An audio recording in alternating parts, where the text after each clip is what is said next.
everybody, this is Marjorie. How are you all today? What a laugh we've just had, right? my pal Senga came up and we were sitting on my front bench and we're discussing our holidays because, as you know, we're discussing where we're going to go on holidays. The saga is never ending because she changes her mind. Let's face it, every 10 minutes she's got another idea. So she phones me up the first thing this morning. I was just finishing off my breakfast and she phones and she says, Marjorie, will I come up today? And it's a lovely day. We'll sit on the bench out the front and we'll discuss and we'll make a decision because we've been over it and over it and over it and over it and over it and we've not made a decision. So we'll need to decide where we're going on holidays.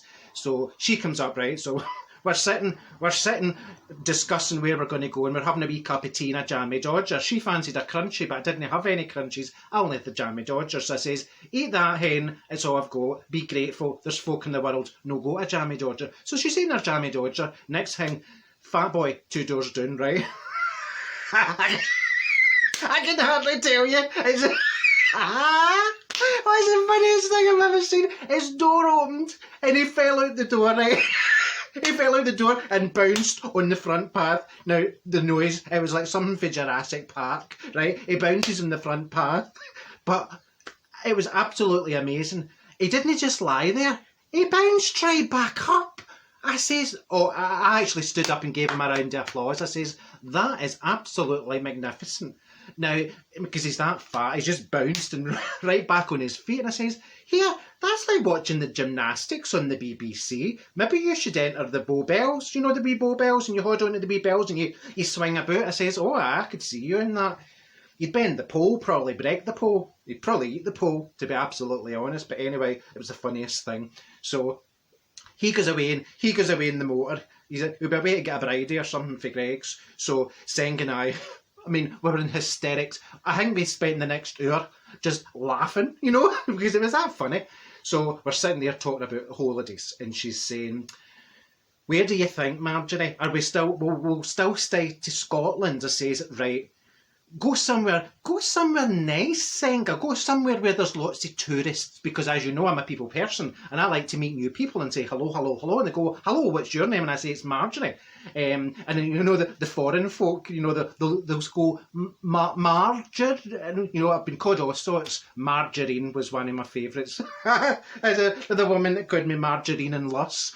She was there because she'd watched Take the High Road when she was wee. On the catch up, and she wanted to see where it was filmed, and she called me Marjorie. Anyway, I don't know what that's got to do with the story. So, well, unfortunately, we're not really further forward with the holiday destinations because we spent that long laughing at Fat Boy falling out his door like a Tyrannosaurus Rex.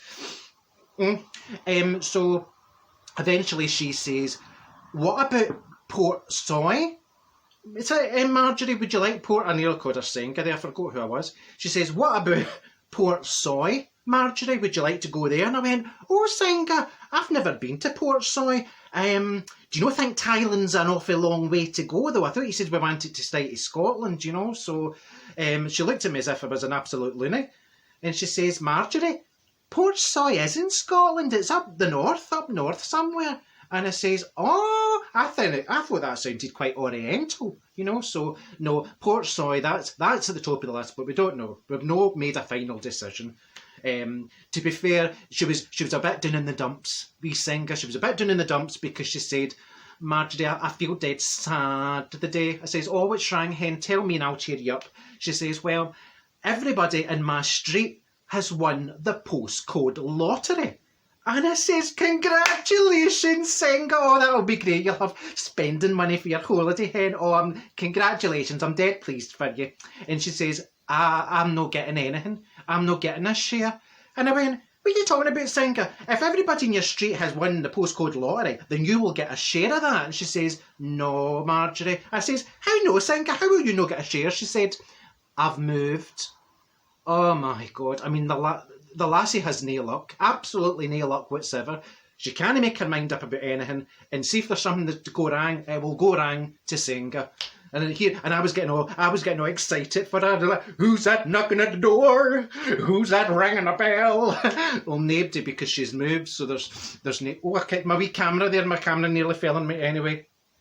I better go. I said to the woman across the street that I'm going to take her granddaughter out in the pram, you know, just get a wee walk round the block, get a wee break, you know. Now, I wouldn't like to say anything disrespectful about Wayne's, right? But between you and I, it's no the boniest Wayne, right? You know, I mean, personally, I would have shutters on the pram, you know, just in case some of the old folk look in and get a fright, you know. I didn't want somebody having a heart attack outside the church, although that's quite handy. Now, I better go because she'll be wondering where I am, and I said I would be over to get this beautiful little Wayne out a walk anyway. So I better crack on, and I'll see you tomorrow. What else have I got to tell you this week? I've got loads of stories. Well, you know me. I've always got a story, right? I'll see you tomorrow, everybody. Take care of yourselves and have a lovely day. All right then. Bye-bye.